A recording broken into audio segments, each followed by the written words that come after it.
on the log, and this is more you need a piece of information just for yourself. You don't need us to reach out to a participant, and you don't need this to be tracked on the logs. That's what you'll use this general inquiry for.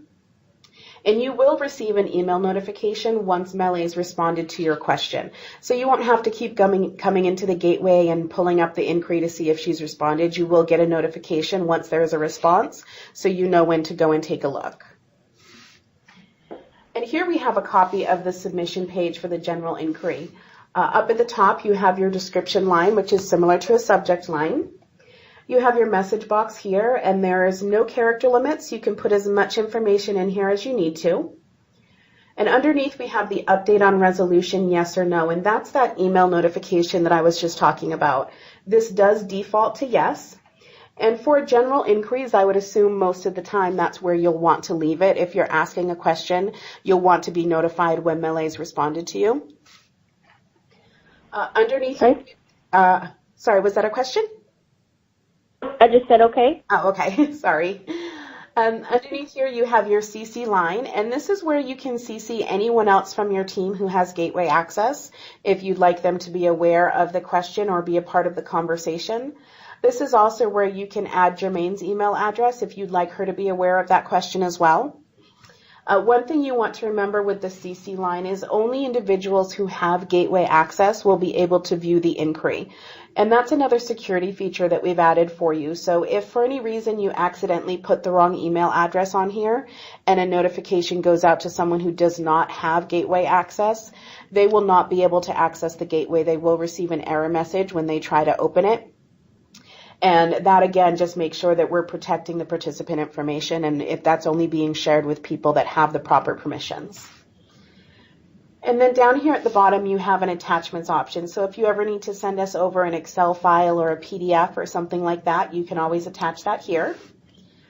You'll go ahead and click submit. That will send the inquiry right over to Melee, and she'll be able to answer your questions accordingly. Next, we'll take a look at the participant-specific inquiries. Again, this is where you'll be able to submit those participant escalations that you normally see on your issue log. And these will continue to be worked by the CSS team as they are currently. So anything that comes over to Melee and her team, they're working these issues, they're reaching out to the participants and making contact, or at least attempting to make contact within the first 24 hours. And for these, you do also have the option to receive an email once there's been an update. That may be something you want to use a little bit more sparingly on these participant inquiries. There's a lot of updates that go into these. We certainly don't want to clog up your email box with those notifications, but we definitely understand that there are times where you need to keep a close eye on something, and so that is always an option that's available for you. Taking a look at the submission page for these inquiries, you're going to fill this out for the participant that has the question or the issue. So you're going to add their first name and last name up here at the top. Underneath, we have our 3 identifying factors, and that's the phone number, zip code, and date of birth. And that just helps us make sure that we're reaching out to the proper participant. If you have all 3 pieces of this information, that's great. Go ahead and send all 3 over. There are only 2 that are required, and it can be any 2 out of the 3 that you have. Underneath here, you have an issue type that you can select. That is not a required field, so if you don't want to fill that out, you don't have to. Melee will do that on her end.